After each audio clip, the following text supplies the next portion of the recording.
you are optimizing that content so that Google can find it. Hello, writers and crafters. I'm Valerie Isan. And I'm Eric Mertz. And this is episode 109 of the podcast. It's April 5th, 2023, as we record this.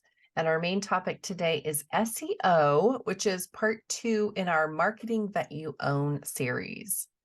We don't have any new patrons this week, but you can go to patreon.com/Valerie Isan for multiple tiers, benefits, awesomeness there. And also patreon.com/Strange Air Stories for paranormal mysteries released every month. Plus awesome videos on the story inspirations. I love those. Those are rad. I'm actually looking for, I've got one coming out this week, and I'm kind of looking forward to talking about the story. Cool. Videos are what I look forward to. They're fun to make. I haven't had a comment from a listener, but we did get some new topic suggestions from a listener. So I'm adding that to the list. And I also have a list of people that started that listeners want to hear us interview. Oh, did I say that right? yeah, it made sense to me. All right, cool. So keep those coming in, and we'll keep putting them on the list. Right. Announcements. As this episode goes live, it will be the week of my new group coaching cohort that starts. The new cohort chooses the day out of Tuesday, Wednesday, Thursday. So I don't know if it actually will have started, or if you can still get in, but it is on sale right now for $333. And it runs from the it runs from, I'm just going to say April 11th. That's the Tuesday. So it'll either be Tuesday, Wednesday, or Thursday, to June 7th. Again, either Tuesday, Wednesday, or Thursday. And yeah, that date and time is negotiated by the cohorts, but it's just going to run for 2 months this time because I've got some early travel coming up in the early part of summer.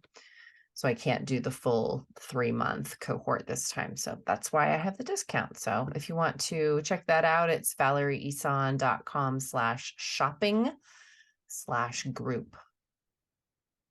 What about you? You have any announcements? Nothing new and spectacular here. Just Okay. kind of nothing. Yeah. Okay. Author update. What about that? Stop and look around and say, what have I been doing? I know, right? I had to look at my planner to find out what I was going to say. What did I do? What did I do? And the funny thing is, I just scrambled. Right. The funny thing is, like, I just did it yesterday, whatever that was. Like, whatever I was doing it yesterday, and I can't remember today. I am plugging away. I have, I'm plugging away on a couple of books in my series. I'm getting to a finished point on those. They're in different stages. So I guess I will be rapidly releasing books later this year, probably during the summer, which just by virtue of having 2 projects done at around the same time will be interesting. No, actually, it's not. It's kind of a happy accident. I had the next novel in my series. I'm on draft 3 of it, and it's sort of bigger and more complicated than the last one. It ties more things together. And so I made the pledge that I was going to give it one more pass through my writers group before I called it done, like another serious, informed rewrite. And so in the process of doing that, like, my writers group critiques slower than I write. I started writing something. I thought, well, this can go in the middle. I'll just write something short that will go between the next 2 books in the series. And so I took an old story idea that I'd been sitting on, started writing it, figuring, oh, this will be 15,000 words of just something to plug in that fits. And I enjoy it. Well, we're now at like 44,000 words. And I think we're getting to book length at this point. So lesson to you all, be careful when you start trying to plug holes in your release schedule, because you may just like create new books so yeah. But I will say that one of the things I'm learning about it, and maybe we talk about this as a topic, is when you're writing a series with ideas, you've got like sort of big concept ideas you're trying to tackle. It's hard. It's hard if you're dealing with big concepts, it's hard to treat them lightly, I guess. And I think there's a few things in the series that I thought, oh, I'll glance on that. I'll take a little look at that part of the whole storyline. And then once I start trying to write that little piece that just touches that part of the story, I fall in love with it and I write an entire book. So I don't know. What about you?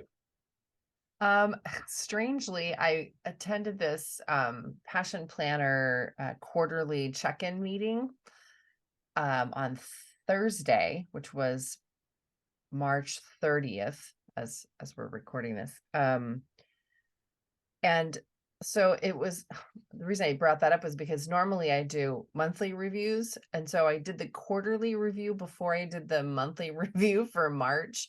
So that felt really strange to me. So I still haven't actually finished the monthly review for March. But I kind of extrapolated because, I knew what happened and what went down, and I knew most of the lessons I'd learned anyway. So the quarterly goals are set, for the Q2. So that was good. My quarter one group coaching cohort finished up yesterday. So that's done. Ready to start the next one. And Cool. this is gonna go into my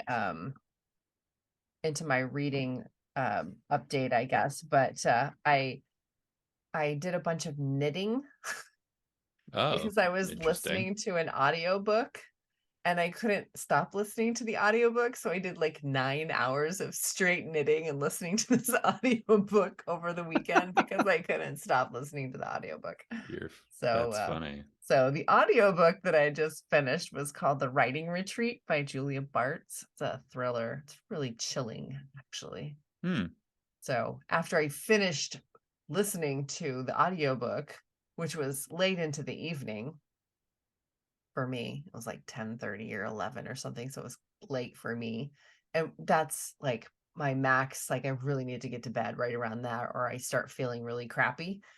But I couldn't go to bed right then because I had just finished listening to this really creepy book.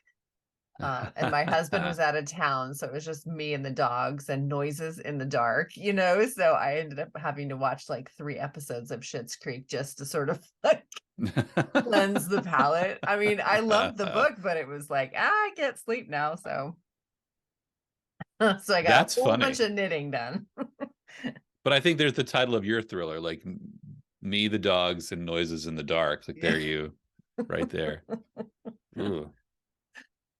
Yeah. I have I mean, we're writers who have good imaginations, what was that? Was that a noise? Like Right. You created the next plot point in your own life by what just went bump outside. What are you reading? Well, I finished Fairy Tale finally. Oh. Um, in between that and what I'm reading now, I read The Wendigo, which is a short novelette by Algernon Blackwood, and it's kind of a classic horror story. And now I'm reading Hyperion by Dan Simmons, which is kind of a classic sci-fi. It was recommended by Eric Witchy. We were talking books in parallel play. It's been a while since he recommended it, but it's essentially the Canterbury Tales in space, and which I was that weird English major that really liked the Canterbury Tales. So yeah, I just started it last night. We just And recently read it too. Last month, maybe. did he like it? I think so. Yeah. Yeah. He read the second one. Isn't there There's Fall of Hyperion, and there's 4 books in the series, and I'm now like I find myself like, oh, I'm reading 3 series kind of actively, like going from one to the other to the other to the other. Is that healthy behavior? I don't know.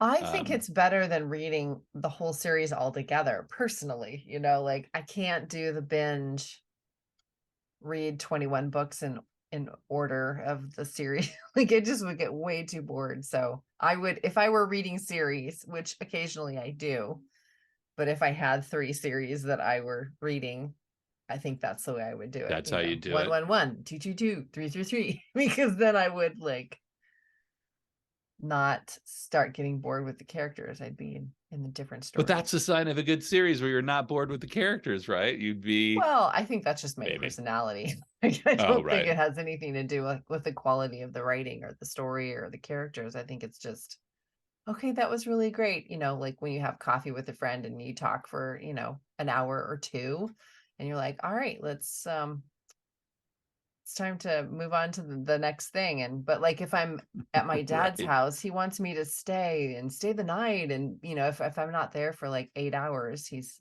upset. I like how you're equating books with friends, like and relationships. That's interesting. And what are you reading? But I mean, other than that audiobook that kept you up into Yeah, the night. another thriller. What the bleep? Yeah. I've been in this like gothic thriller weird place. I don't know why, because usually that stuff really creeps me out. But I'm reading The Black Horse by Carol Mm, Johnstone, which is that Scottish. She has a mysterious past. Her mother was mentally unwell and mm, uh believed that she was psychic, and this main protagonist believed from a young age that she was the reincarnated she was a, of a man that was murdered on this Scottish island. And so she mm. goes to the island to try to find out, how this person died, because now after her mother died, she's wondering, like, was she just, kind of crazy? Did she Mm. make me believe this, when I was 5 years old, and I just believed it because she believed it? And Oh yeah, so boy. she's kind of, looking into that. So it's cold, dark weather Oh, I love it. on a isolated Scottish island, and things that are bumping in the night, and people that are mad at her and don't want them to disturb their lifestyle, and possible murder, and yeah, so Oh gothic-y goodness. stuff. Yeah. Love it. Oh, I love it. Can't wait to hear that one ends. Yeah, I'm halfway through, I think. Yeah. Oh, cool. So you'll be done by the time we talk next time. Yeah. I'll let you know. What about um so the can you spell Wendigo? It's Wendigo. Okay, cool. That's what I wrote down. All right. I Yeah. just wanted to have it right for the show notes. And it is classic. It is just the classic sort of like Mm-hmm. horror book. It's fantastic. How was Dispatches from Anaris? I'm still reading it. I'm reading like one every couple of days when I have a few minutes to kill. I'll read one. I'm probably 5 or 6 stories into it, 7. They're good. They're really good. It reveals to me how much I don't know about um, Ursula Le Guin's universes. I mean, I've read the Earthsea books. I think I've read like another couple of books, but I haven't read the whole her whole canon. So there's a lot of books that are like referring to other things in her series and her other series that I'm like, oh, this is a cool story. I don't know what it connects to, but just fine. I mean, the writers are great, and it will inspire me to read more of her books. Okay, let's start talking about SEO. So we'll have to start again by saying SEO stands for search engine optimization. And it's just, I mean, in its very loosest terms, it is a way that you are found on the internet. Right.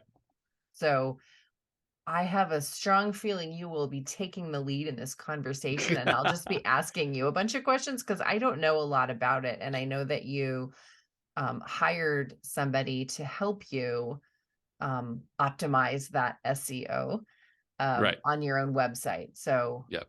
maybe you could talk about like which website you're using that on, if you're doing it on both, like what are the basics Right. of where would somebody like me start when I don't even have Google Analytics, which I know I desperately should, but I don't know how to look at While I'm anything. talking about it, you need to set up Google Analytics on your website so you can start tracking. Just kidding.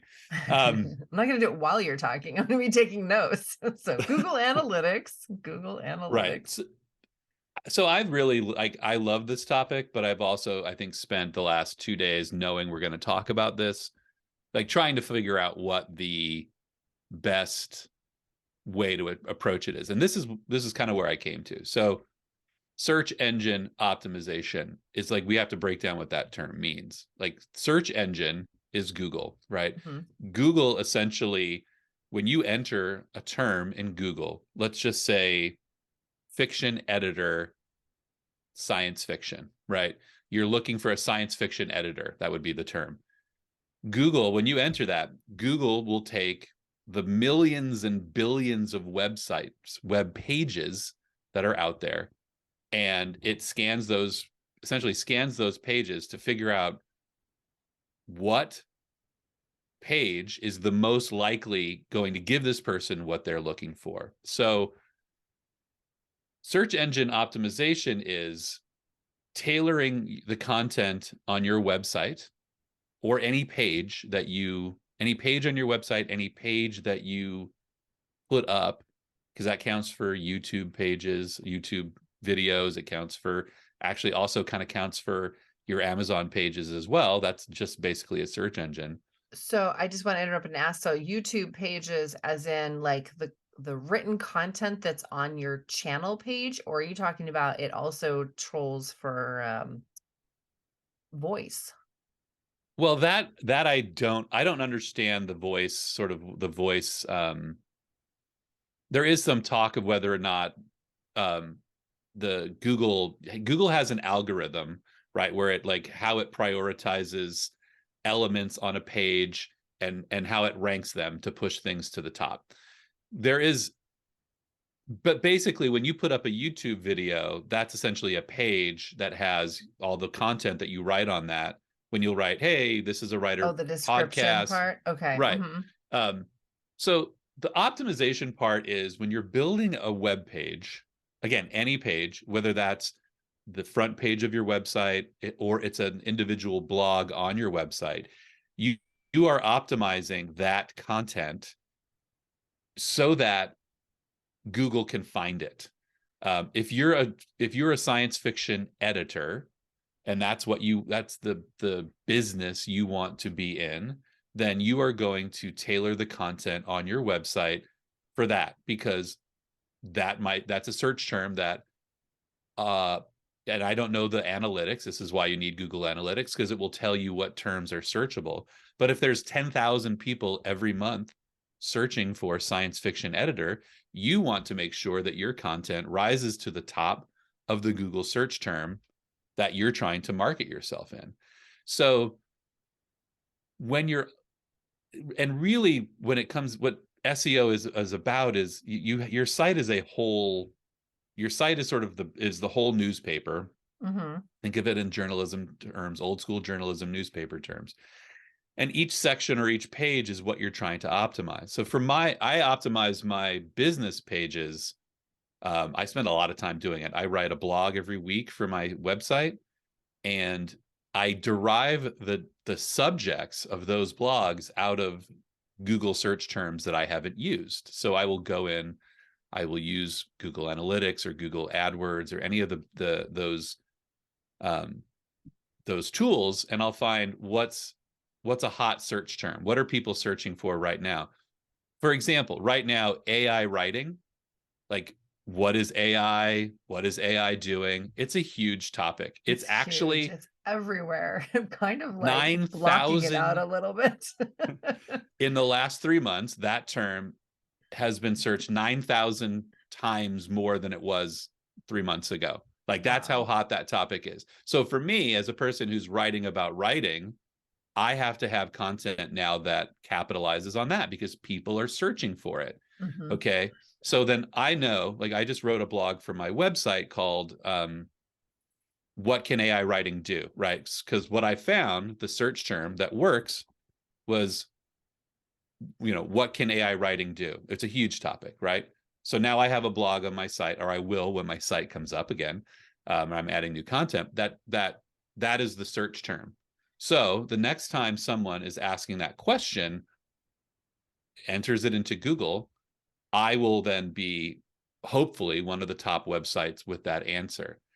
So this is where you, as the creator of your pages and your site, get to make decisions, right? So everybody has a different take on what AI writing can do. For me, when I wrote that article, I tailored that article to, hey, this is what AI writing can do, but also you need a real human writer for these other things, right? Because I'm a human writer. I'm marketing myself as a human writer. I tailored my content to someone who might be asking that question. Um, and that might be a little in the weeds. I think it's in just let's take a step back from that and say your site, when you're creating those search terms, you're going to find, you need to find, there's small SEO terms, let's say editor, right? Fiction editor. That's a small search term. Or sorry, that's a broad search term. You continue to broaden your site's appeal by doing search terms like science fiction editor, uh, fiction manuscript editor, fantasy fiction editor. So those are all different search terms. You could see how someone would search for science fiction editor is a different person than would search for fantasy editor. These are different authors that, who have different manuscripts they need help with. So if the way you optimize your site is you sort of figure out what's the big broad thing that I'm doing, and then you find the dozens of other search terms that fit your site, and then create individual content based on all of those more narrower search terms. And they're called long tail search terms, right? So sometimes I'll have science fiction editor, a blog that's based on that. And then I'll have science fiction editor for hire, different term, entirely different term. The best science fiction editor. So you're really kind of thinking along with, when because you're thinking of what are people going to enter into that search engine to find me. So when you are, so if the searcher is typing in, what was the last one you said? I think I said science fiction, the best science fiction editor. The best science fiction editor. Okay, so does that mean that in the content that you create, you have to have that phrase? That phrase exists, and there's tools you can use on your blogs and on your pages that will tell you how many times that phrase should exist in, let's say you're writing a 1,000 page blog. Sometimes they feel like they're 1,000 pages. If you're writing a 1,000 word blog, you're going to need to put that term in 4 times, right? So you'll have to figure out a way to get that term into the content enough. Because what Google And in then a does, natural way, though, because the keyword stuffing is very obvious to someone that's reading content, I think. it can be, but then that's where knowing all the ways to use those search terms, and we can get into that, but like there's ways you can, I figure out a way. My SEO person says it all seems very natural. It doesn't seem like keyword stuffing is where, and you can really see keyword stuffing. So just for reference, what keyword stuffing is, people will write blogs and they will put 20 instances of that term on there, because one of the things Google looks for is, well, how many times does this page mention that thing, right? If it's just on the headline, it doesn't, maybe this blog isn't about that. That's what Google does. It scans your content and it says, is this really about science fiction editor? Oh, okay. Well, he's got a headline that says that, and he's got it 4 times in the text, and it's in the footer, and it's in the meta description. So yeah, this must be about that. Push it to the top. Mhm.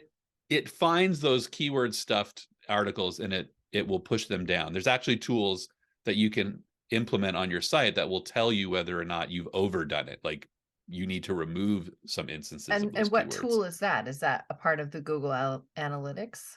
So I use something called YOST. So if you're building a website and you want to do SEO, If you want to optimize your site, I always it's weird using an acronym for like as in place of a word. If you want to optimize your site for search engines, you want to use something called YOST.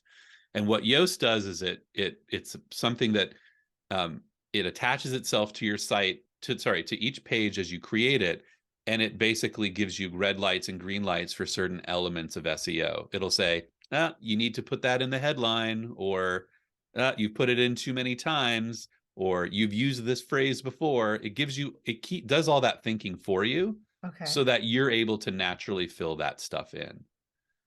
Cool. So that optimization, so somebody who's unfamiliar with this might read this and listen to this and say, okay, so I have to do one page on my website about science fiction editor, and boom, I'm going to hit the top of the ranks and I'm going to be a science fiction editor. Hmm. So Uh, search engine optimization is also, there's a lot of other things that go into it. When you put out that blog that says science fiction editor, Google recognizes it. Google does something called crawl. It crawls your site on a regular basis to see, and it re-indexes your site based on all of the new things you've created or the things you've removed, and it moves you in the ranks for each search term. It's a very simplified way of thinking of it.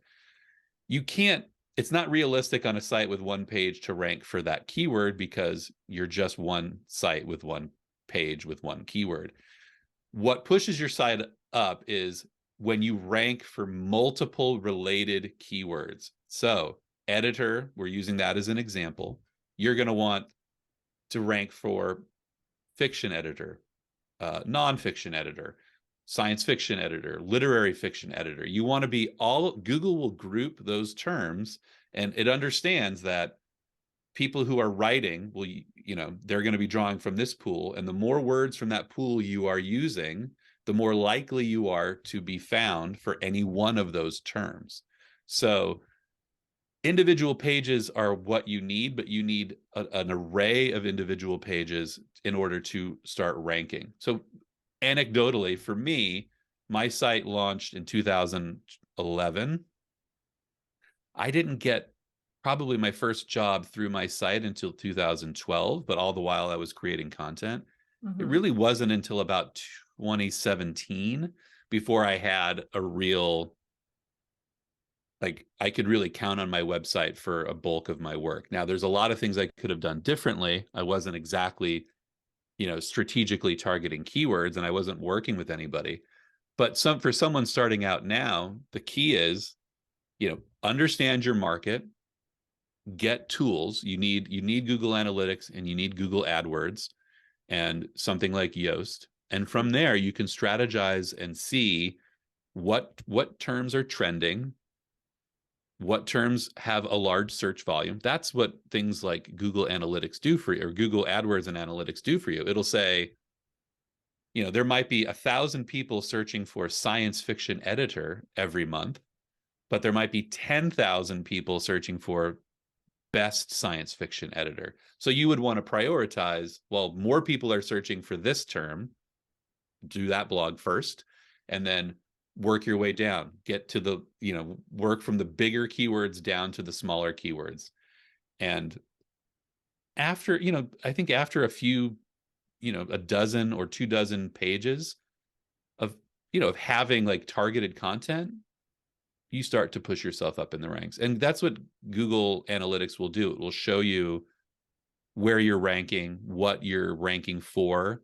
And Google does some odd things. Like, I didn't intend to become the ghostwriting screenwriter, but I am like Apparently you number are. one. I am like number one in anything related to ghostwriting and screenwriting. Somehow I think those are non-competitive keywords. There's just not a lot of people out there writing that content.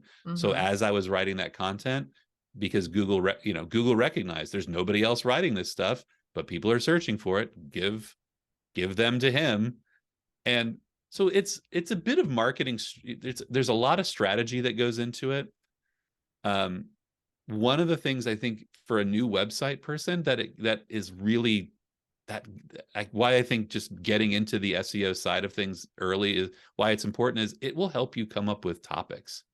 It really, for me, I sit down every quarter and I go through what are the trending search terms, and I plan a quarter's worth of future blogs based on what new search terms are hitting. Like, for example, NaNoWriMo, yeah, is a I had an SEO person think that was he was going through my site and he said, well, we need to, like, what is this keyword? It looks like a glitch. And I said, no, Mm-hmm. no, no, no, that's not a glitch. That's a thing. But every, September and October, that keyword starts to trend, Mm-hmm. and you want, so there's, if you're strategic and want to build especially an author services website, find out what those services are, find out what the keywords are, and then plan content based on that. Um, that is how you move your site forward in Google. Okay, so if you are a an author that provides services for other authors, the examples that we've talked about so far have been spot on. So, and it sounds like the same could be said if you are a nonfiction author Oh, and yes. you are writing specifically, about this topic that you are an expert in. Right, right. But how does it work for fiction authors? That's the sound of like, Don't know yet.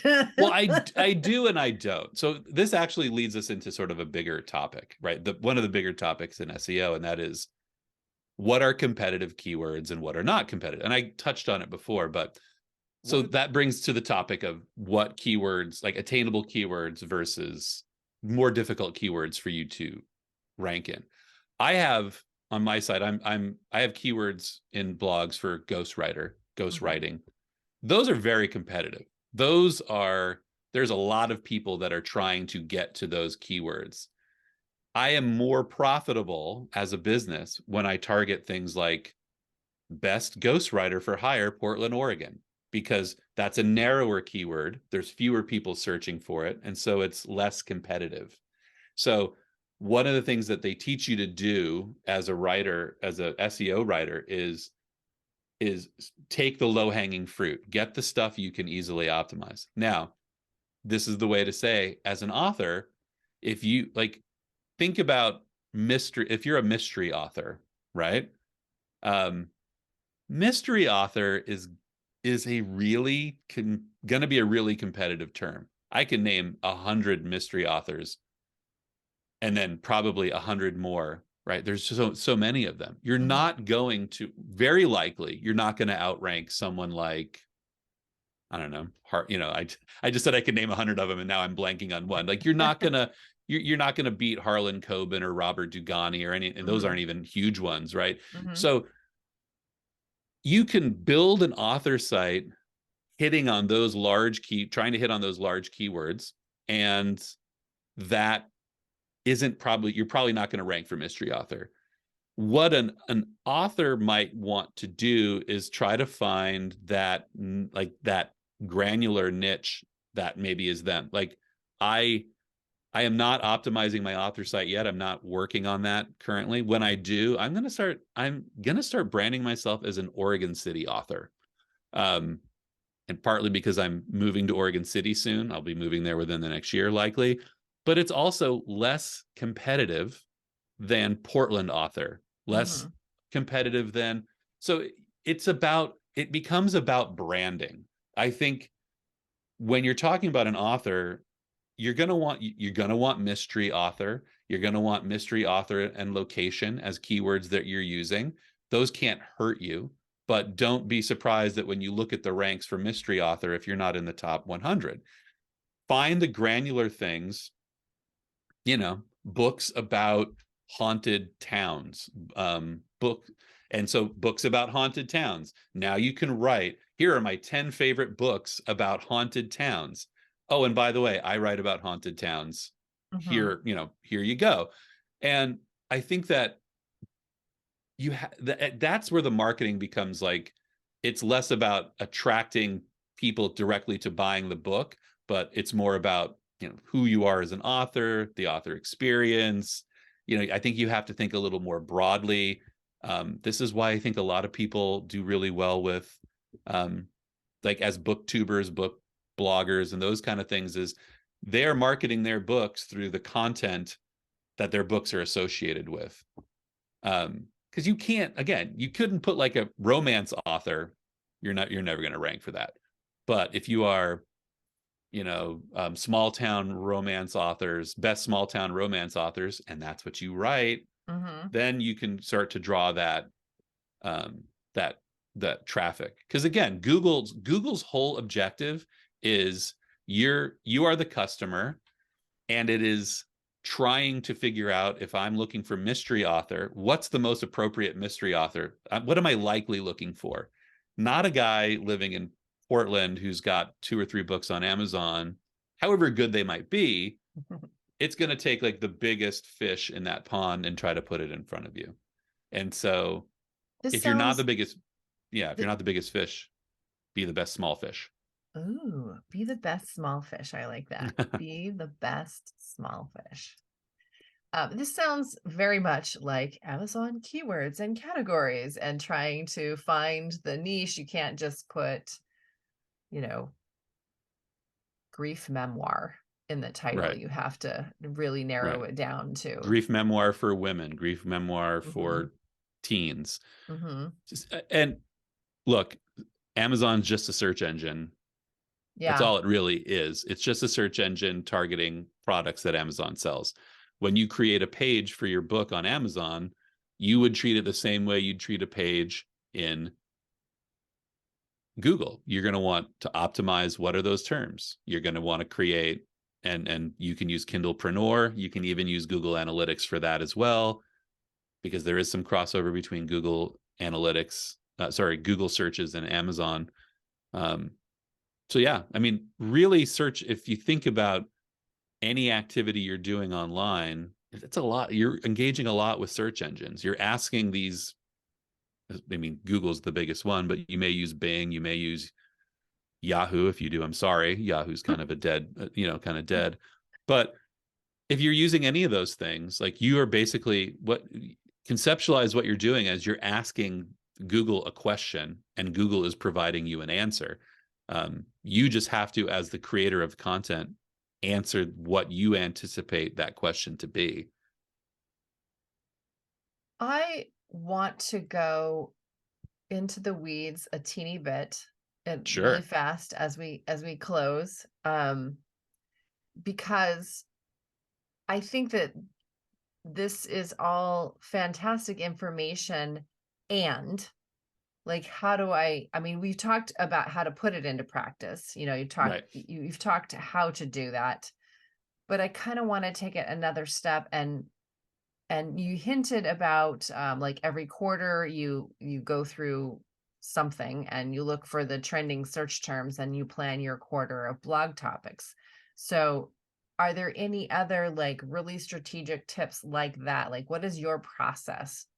If I'm starting from total scratch, nothing, which I am, install Google Analytics, you've already told me, but then like, what's the next, what do I do? What are some next steps a person can do to get started on creating this? Because it sounds kind of overwhelming. Like, if you've had a website for years and years and years, like, do you go through all your old stuff and create SEO in that, or just start from now? Well, first off, like, by having an older website, you do have then so you might have, I'm going to compare you, I'm going to use you as an example since you're asking the question.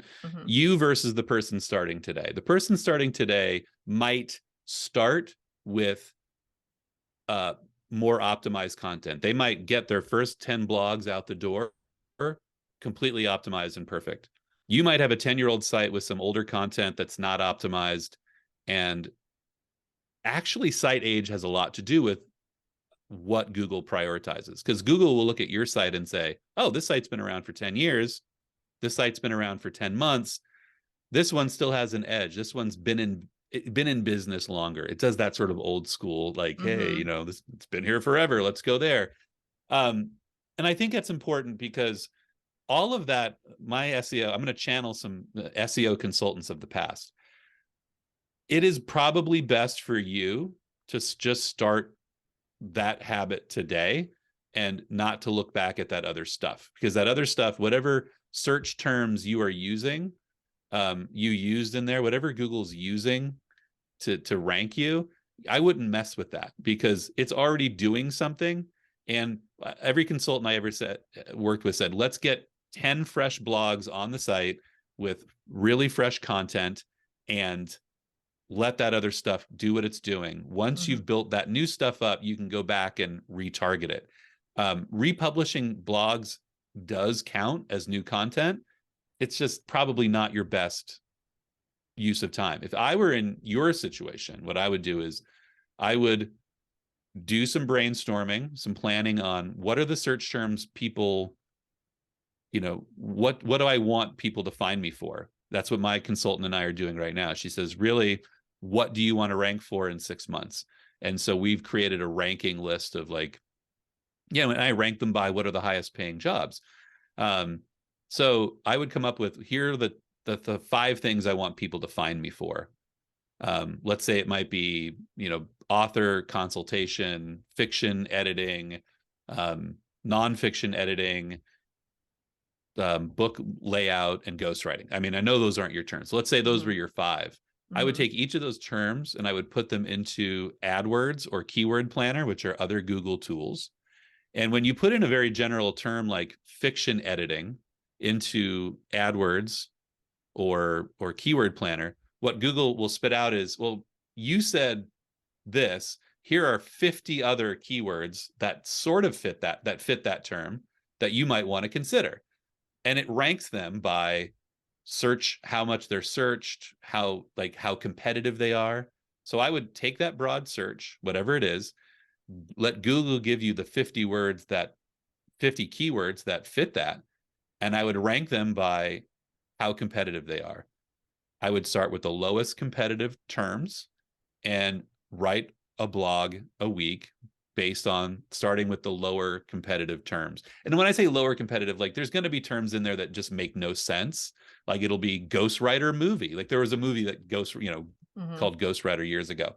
Obviously, I'm not using those key terms, but I'll find like, hey, this keyword, a lot of people are searching for it. It's not very competitive. Bing, that's my target right there.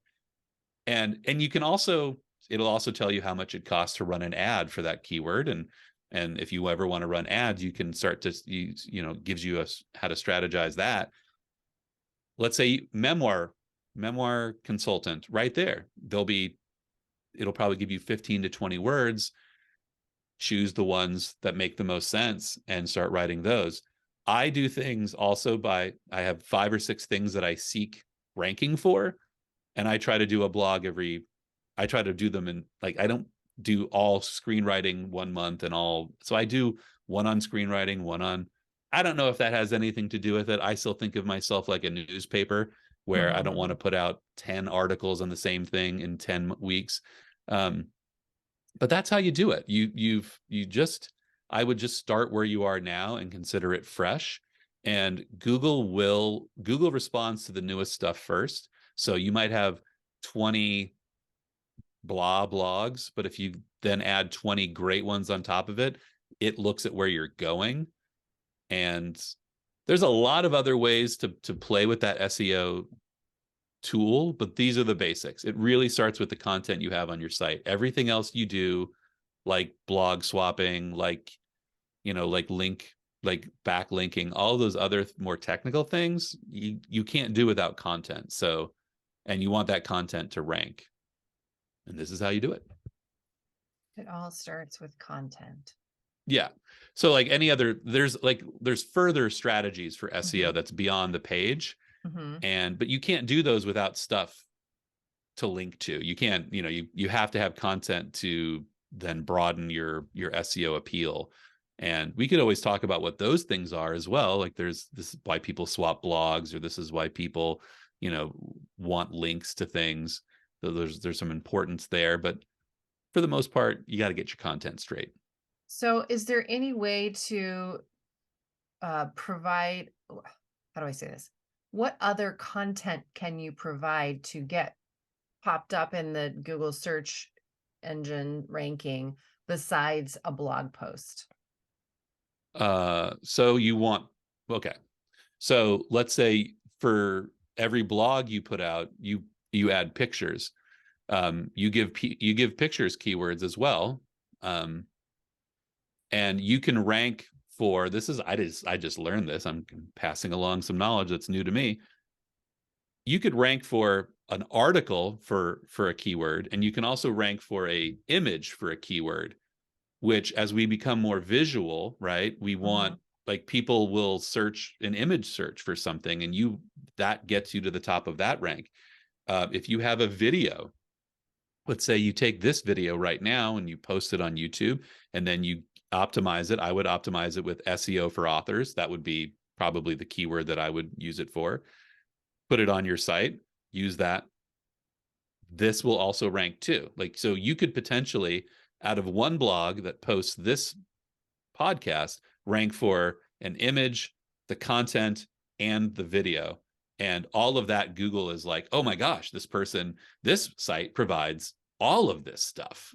Hmm. And so it's really, I mean, people who don't optimize their pictures are losing out, because I How mean, do you there's so many optimize things. your pictures? Is there a place where you add in metadata for photos or something? Yeah. So when you post your pictures, if you're using WordPress, I'm sure that all the other dashboards provide it too. You can give meta tags to your pictures.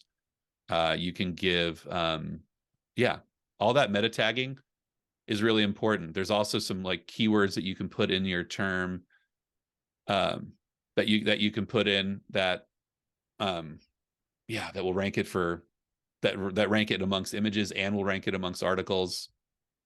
It's Yeah, everything and that's why Yoast is really important, right? Because when you get into Yoast gives you the basic. Yoast is free. So if you're going to build a site, this next thing I would do is install Yoast. And then Yoast will go in when you start a blog, you tell it, hey, I'm going to try to rank for memoir consultant.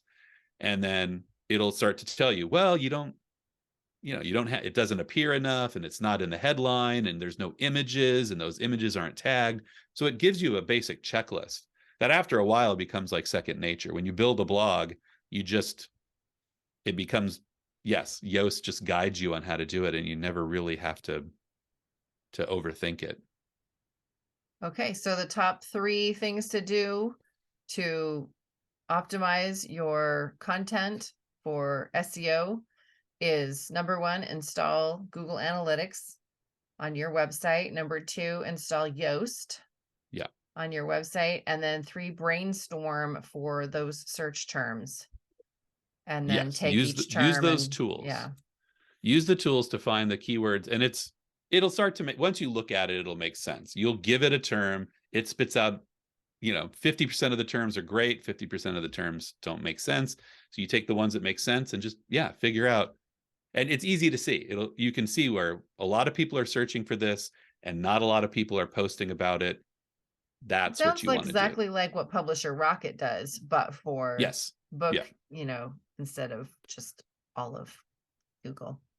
Yeah, easy keywords. And if, like I said in the last one, if anybody wants to shoot me an email or shoot me, I'll talk to somebody about this. I think it's really valuable. I think and look, let's end with this, right? Mhm. Like, SEO consultants are expensive, and there is a lot you can do before you need that person. Mm. I think you can, with the information you get from me or some reading. There's some great blogs out there about that just do SEO. The Hoth is a great blog about it. SEO Rush is another one. They're great blogs. They just provide free content for you to understand how SEO works. I think you don't go hiring a consultant right away. Get your site going, get to the point where it's working, but it's not working well, Mhm. before you can get a consultant, because there's a next level to all of this. The woman that I'm working with is she's a mad scientist.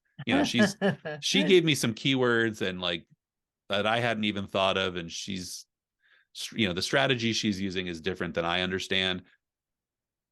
You don't need that person right away. Mhm. So I would say wait till it works before you hire somebody, because that person will just help you make it work better. All right. Awesome. Thanks for talking me through that. I feel inspired to at least install Google Analytics. And Yoast, get Yoast on And there. Yoast. Okay, yeah. Those all seem like they would be easy peasy things to do for Yes. any website. All right. And I like that we also touched on fiction because I think a lot of SEO stuff does get talked about for nonfiction topics, Yeah. and business, but like it's really hard to translate that to fiction. But I like your ideas there too. So Yeah. awesome. I think when I start working on my author, I'm sorry, I interrupted you there. When I Mhm. start working on my website, my author site, and I start to do this, we'll talk about some strategy, like some branding strategies.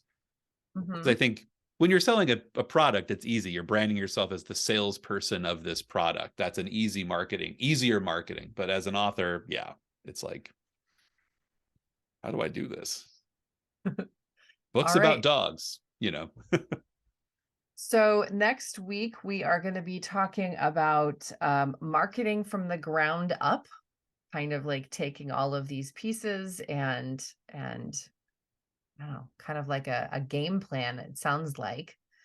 And yeah, I'm excited about that one, how this all fits together, and we'll see you Me next too. week. See you next week. All right, happy writing. Bye bye. Bye bye.